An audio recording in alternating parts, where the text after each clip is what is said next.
ચાલો ભાઈ, આજે તમને હું ગુજરાતનું સૌથી મોટું રસોડું બતાવું, જ્યાં દિવસના કેટલા લોકો જમે છે ને ભાઈ, એનો કોઈ અંદાજો રહેતો નથી.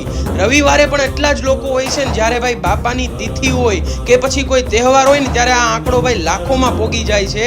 હું વાત કરું છું બગદાણાની. સૌથી પહેલા ભાઈ બજરંગદાસ બાપાના દર્શન કરી લ્યો. જય બજરંગદાસ બાપા. અહીંયાનો જે પ્રસાદ છે ભાઈ એટલો સ્વાદિષ્ટ છે ને કે લોકો આંગળીઓ ચાટતા રહી જાય છે, પણ એ બનાવવા પાછળની મહેનત છે ને ભાઈ, એ ખરેખર જોવા જેવી છે. સેવાનું સાચું ઉદાહરણ જોવું હોય ને તો ભાઈ તમે બગદાણા જોઈ લ્યો. રોજના 5 ગામના માણસો ભાઈ અહીંયા સેવા કરવા આવે છે. જ્યારે તિથિ કે કોઈ તહેવાર હોય ત્યારે તો ભાઈ જે સેવા કરવામાં આવે છે એ માણસોની પણ કોઈ ભાઈ સીમા હોતી નથી. એટલું સ્વાદિષ્ટ ભોજન બનાવે છે ને એટલું પ્રેમથી બધાને જમાડે છે.